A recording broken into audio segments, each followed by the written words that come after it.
Okay, folks, we have been talking about this, Lauren. It is right here on our doorstep right now, and that breeze, that wind kicking in along with that temperature dip. Oh, yeah, it's stinking cold and it's dangerously cold, Steve. So it's something to really consider overnight tonight. We are looking at a cold weather advisory that's going to stay in effect.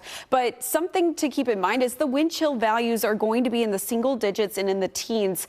As you wake up tomorrow morning, you really want to make sure you're bundling yourself up, but also those kiddos, and you're checking on any elderly people around and making sure that they're okay. In addition to this, if you are without power, a good idea is to go ahead and make sure you close all your blinds and those curtains, and you put towels underneath your doors. You don't want to be in a building that gets below 55 degrees. That could be dangerous as well. Now, as we continue through the rest of the day, again, we will see those temperatures on the decline, but as we work our way into the latter part of the week, we will stay extremely cold, and that's going to be bringing us another chance of precipitation. There are some of my little friends that just walked by, and so here's a reminder again, please remember to check on those pets, bring them indoors. If you haven't already done so, make sure you're monitoring your plants and your pipes. You need to wrap them up if you haven't already done so. It might be too late. Hopefully it's not.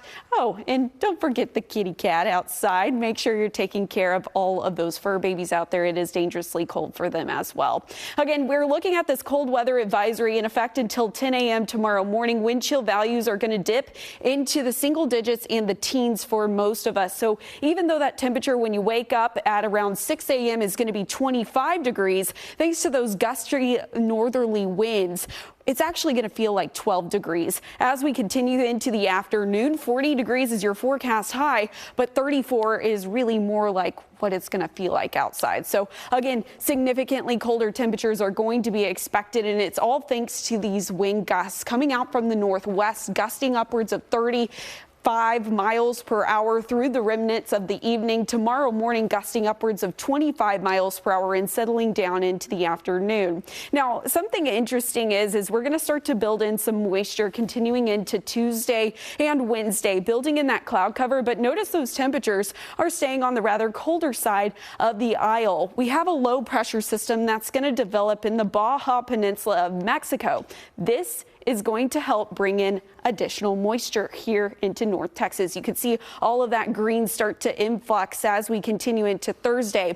Notice this other big low that starts to swing into the central United States. This is in the upper levels of the atmosphere. This will help provide us that lift and instability we need to support for precipitation. And when I say precipitation, this is why. Look at the high temperatures as we continue into Thursday and Friday. We're in the upper 30s and the lower 40s. However, the morning temperatures will be at or below that freezing line. This is exactly why we're forecasting for the chance of snowfall as we continue into the latter half of this week. We're talking about Wednesday night into Thursday as well as Friday. 1 to 3 inches of snow is possible, but again, we're ironing out those forecast details, and we will be sure to keep you up to date with all the latest information. As of right now, you need to make sure you're staying first alert through the rest of this week for not only those frigid cold temperatures, but also the chance for some snowfall.